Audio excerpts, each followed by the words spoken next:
അസ്സലാമു അലൈക്കും വറഹ്മത്തുള്ളാഹി. പുണ്യങ്ങളുടെ പൂക്കാലമായ പരിശുദ്ധമായ റമളാൻ മാസത്തെ സ്വീകരിക്കാൻ വേണ്ടി ലോക മുസ്ലിമീങ്ങൾ ഒന്നടങ്കം കാത്തിരിക്കുന്ന ഈ സമയത്ത് റസൂലുള്ളാഹി സ്വല്ലല്ലാഹു അലൈഹി വസല്ലം ദുആ ചെയ്തതുപോലെ അല്ലാഹുമ്മ ബാരിക് ലനാ ഫി റജബിൻ വ ശഅബാൻ വ ബല്ലിഗ്നാ റമളാൻ.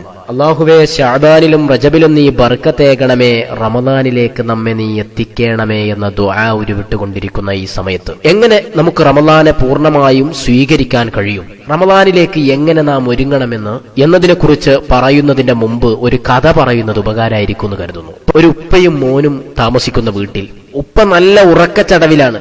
മകൻ പുറത്തേക്ക് നോക്കുമ്പോൾ നാട്ടിൽ അറിയപ്പെട്ട കള്ളനുണ്ട് വീട്ടിന്റെ മതിലിന്റെ പുറത്ത്. ഉപ്പാനെ വിളിച്ചു, ഉപ്പാ മതിലിന്റെ പുറത്ത് കള്ളനുണ്ട്. ഉറക്കിലായിരുന്ന ഉപ്പ പറഞ്ഞു, മോനെ പുറത്തല്ലേ, അത് ഉള്ളിൽ വന്നാൽ നമുക്ക് എന്താ വേണ്ടെച്ചാ ചെയ്യാന്ന് പറഞ്ഞിട്ട് ഉപ്പ പിന്നെയും കടന്നു. മകൻ ശ്രദ്ധാപൂർവം വീക്ഷിച്ചു, അതാ കള്ളൻ ഉള്ളിലേക്ക് കയറുന്നു. വീടിന്റെ ബൗണ്ടറിക്ക് ഉള്ളിലേക്ക് കയറിയപ്പോ മകൻ പിന്നെയും ഉപ്പാനെ വിളിച്ചു. ഉപ്പ ഉണർന്നില്ല. ഉപ്പ പിന്നെ ഉറക്കച്ചടവി പറഞ്ഞു, മോനെ വീട്ടിലേക്ക് കയറട്ടെ, ഇപ്പൊ നമുക്ക് എന്ത് ചെയ്യാൻ കഴിയും? പിന്നെ അതാ മേൽക്കൂരയിലേക്ക് കയറുന്നു. അപ്പോഴും മകൻ ഉപ്പാനെ വിളിച്ചു. ഉപ്പ അപ്പോഴും ഉറക്കിൽ നിന്ന് ഉണർന്നില്ല. ഉപ്പ പറഞ്ഞു, മോനെ റൂമിലേക്ക് കയറട്ടെ, എന്നാലേ നമുക്ക് എന്തെങ്കിലും ഒന്ന് ചെയ്യാൻ കഴിയൂ. അങ്ങനെ മേൽക്കൂരയിലൂടെ കള്ളൻ റൂമിലെത്തി. ഉപ്പാനെ വിളിച്ചു. ഉപ്പ ഒഴിവ് പറഞ്ഞു. പിന്നെയും ഉറക്കിലേക്ക് നീങ്ങി. ഉപ്പ പറഞ്ഞു, മോനെ അലമാറ തുറക്കട്ടെ. അലമാറ തുറന്ന് ഇടക്കുമ്പോ പിടിച്ചാ പിന്നെ കള്ളനൊന്നും പറയാൻ കഴിയില്ലല്ലോ എന്ന് പറഞ്ഞു ഉപ്പ എണീക്കാനുള്ള ശ്രമം ഉപേക്ഷിച്ചു. കള്ളൻ അങ്ങനെ അലമാറ തുറന്നപ്പോ മകൻ പിന്നെയും വിളിച്ചു. അപ്പൊ ഉപ്പ പറഞ്ഞു, മോനെ എന്തെങ്കിലും എടുക്കട്ടെ, എടുത്താ നമുക്ക് തൊണ്ടി സഹിതം പിടിക്കാം. കള്ളൻ സാധനം എടുത്തു എന്ന് പറഞ്ഞപ്പോ ചാടി എഴുന്നേറ്റ് കള്ളനെ പിടിക്കാൻ ശ്രമിച്ചപ്പോഴേക്ക് കള്ളൻ അങ്ങ് പോയി, കള്ളനെ കിട്ടിയില്ല. ഈ കഥ പോലെയാണ് നമ്മിൽ പലരുടെയും കാര്യം. നമ്മൾ റമളാന് വേണ്ടി ഒരുങ്ങുന്നു, റജബിൽ വിചാരിക്കുന്നു നന്നാവണം, റമളാന് മുമ്പേ നന്നാവണം. ഷാബാനാവട്ടെ, ഷാബാനായിട്ട് വിചാരിക്കുന്നു റമളാൻ വരട്ടെ, അപ്പോഴല്ലേ കൂടുതൽ കൂലി കിട്ടുക. റമളാൻ വരുന്നു, റമളാൻ ആദ്യ ദിവസങ്ങളിൽ ഒരു ആവേശം കഴിഞ്ഞ് പിന്നെയും നമ്മൾ ചിന്തിക്കുന്നു അവസാന ദിവസങ്ങളിലല്ലേ പ്രതിഫലം കൂടുതൽ, അടുത്ത പത്താവട്ടെ. രണ്ടാമത്തെ പത്തിൽ അത്രയുമില്ല. മൂന്നാമത്തെ പത്താവട്ടെ എന്ന് വിചാരിച്ച് രണ്ടാമത്തെ പത്തും തീർക്കുന്നു. മൂന്നാമത്തെ പത്താകുമ്പോഴേക്ക് അവസാന ദിവസങ്ങളിലേക്ക് കാത്തിരിക്കുന്നു. അങ്ങനെ പോകെ പോകെ അവസാനം പെരുന്നാളാകുമ്പം ചിന്തിക്കും, ശടാ ഇപ്രാവശ്യത്തെ റമളാനും ഒന്നും നടന്നില്ലട്ടോ. ഇതാണ് പലപ്പോഴും നമ്മുടെയൊക്കെ അവസ്ഥ. നമുക്ക് ആഗ്രഹമുണ്ട് റമളാനിൽ ആത്മാർത്ഥമായി അള്ളാഹുവിലേക്ക് അടുക്കണം. ഒരുപാട് റമളാൻ നമ്മുടെ ഇന്നലകളിൽ കഴിഞ്ഞുപോയി. നമ്മൾ വിചാരിച്ചു റജബിലും ഷഅബാനിലും ഒക്കെ റമളാനിങ് എത്തട്ടെ. ഒരുപാട് തെറ്റുകൾ ചെയ്തതാണ്. ഒക്കെ ക്ലിയറാക്കി കഴുകി കളഞ്ഞ് ആത്മാർത്ഥമായി അള്ളാഹുവിലേക്ക് അടുക്കണം. റമളാനിങ് വരും ആദ്യത്തെ 1-2 ദിവസമൊക്കെ ഖുർആൻ എടുക്കലും ഖത്മ് തുടങ്ങലും പിന്നെ മെല്ലെ മെല്ലെ ഇല്ലാതായി. അവസാനാകുമ്പോഴേക്ക് റമളാൻ കഴിഞ്ഞപ്പോ ഷടോ ഒന്നും നടന്നില്ലട്ടോ എന്ന് പറയുന്ന ഒരുപാട് റമളാനുകൾ നമ്മുടെ ഇന്നലകളിൽ കഴിഞ്ഞുപോയി. എന്താണ് ഇതിന് കാരണം പ്രിയമുള്ളവരെ? നാം വേണ്ട രൂപത്തിൽ ഒരുങ്ങുന്നില്ല.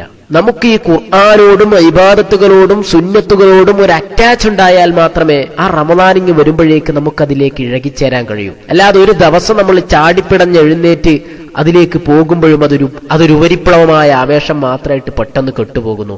നമുക്ക് ഇത്തരം കാര്യങ്ങളുമായി ഒരു ബന്ധം വേണം. കഴിഞ്ഞ റമളാനിൽ നാം അടച്ചുവെച്ച പരിശുദ്ധ ഖുർആൻ ഒന്നുകൂടി നാം സജീവമായി മെല്ലെ മെല്ലെ ഓതിത്തുടങ്ങി ആ റമളാനെ സ്വീകരിക്കാൻ പാകത്തിൽ നമ്മുടെ ഹൃദയങ്ങൾ വിശാലമാകണം. ഏറ്റവും പരമപ്രധാനമായി നിരന്തരം നാം ആവർത്തിച്ചു കൊണ്ടിരിക്കുന്ന തെറ്റുകളിൽ നിന്ന് വിട്ടുനിൽക്കാനെങ്കിലും റജബിലും ഷഅബാനിലും അങ്ങനെ ഒരു മാനസിക പൊരുത്തം നാം നേടിയെടുത്താൽ റമളാനിൽ നമുക്കതിന് കഴിയും. എങ്കിലേ നാം റമളാനെ സ്വീകരിക്കുന്നത് മാനസികമായ ഒരു ഒരുക്കത്തോടു കൂടിയാവുകയുള്ളൂ. മാസം കണ്ടു എന്ന് പറയുമ്പോഴേക്ക് ക്ലിയറായാ പോരാ നമ്മുടെ മനസ്സും മൊബൈൽ മെമ്മറികളും.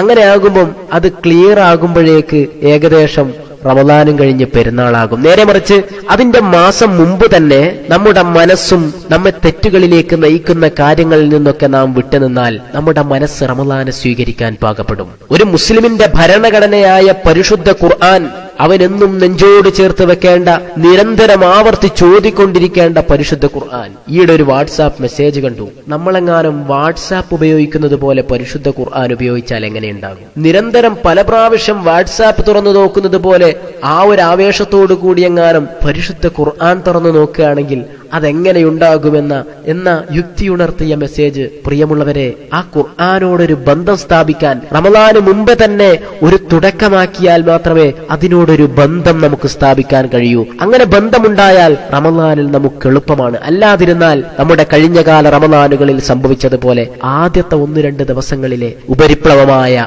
എടുത്തുചാട്ടവും ഒരു ജുസ് 2 ജുസ് അങ്ങ് തീരും. പിന്നെ നമുക്ക് അതില്ലാതാകും. നേരെ മറിച്ച് ആ ഒരു സ്ഥായിയായ ബന്ധം നാം സ്ഥാപിച്ചു വന്നാൽ റമദാനിൽ ഇൻഷാ അല്ലാഹ് നമ്മൾ വിചാരിക്കുന്നത് പോലെ ഖത്മ് തീർക്കാൻ കഴിയും. അതിൻ്റെതായ പ്ലാനിംഗ് നേരത്തെ തന്നെ ഇത്ര ഓതുമെന്ന രീതിയിലുള്ള ദൃഢനിശ്ചയം റമദാനിലേക്ക് തീരുമാനിച്ചു വെക്കുക എന്നതിലുപരി അതിനുള്ള ഒരു ഒരുക്കവും മാനസികമായ ഒരു തയ്യാറെടുപ്പും നാം ഇപ്പോഴേ നടത്തിയാൽ, പലപ്പോഴും ഖേദകരമെന്ന് പറയട്ടെ, മതവുമായി വളരെയധികം വിട്ടുനിൽക്കുന്നത് കൊണ്ട് തന്നെ പല കാര്യങ്ങളും നമുക്കറിയാതെ പോകുന്നു. ഇത്തരം കാര്യങ്ങൾ വുളൂഇന്റെ, നിസ്കാരത്തിന്റെ, ഖുർആനോത്തിന്റെയൊക്കെ ഇത്തരം കാര്യങ്ങൾ നേരത്തെ ഒന്ന് നോക്കി ഓർഡറാക്കി വെച്ചാൽ ഒരൊറ്റ ദിവസം പോലും നാം വെറുതെയാകൂല. റമദാന്റെ 27-ന് പള്ളിയിൽ നിന്ന് നിസ്കാരത്തിൽ ശ്രദ്ധിക്കേണ്ട കാര്യങ്ങളെക്കുറിച്ച് വയല് കേട്ടിട്ട് മാറുമ്പോഴേക്ക് പെരുന്നാൾ കോടിയിടേണ്ട സമയമാകും. പോരാ, നമ്മൾ ആദ്യമേ പൂർണ്ണമായും തയ്യാറെടുത്ത് ആ റമദാനെ സ്വീകരിക്കാൻ നമുക്ക് കഴിഞ്ഞാൽ ഇൻഷാ അല്ലാഹ് ആ റമദാൻ അർഹിക്കുന്നതായ ഗൗരവത്തോടുകൂടി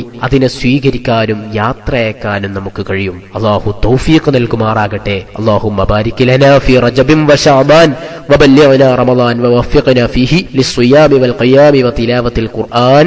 ആമീൻ ബിറഹ്മതിക യാ അർഹമർ റഹീമീൻ. അസ്സലാമു അലൈക്കും വറഹ്മത്തുള്ളാഹി വബറകാതുഹു.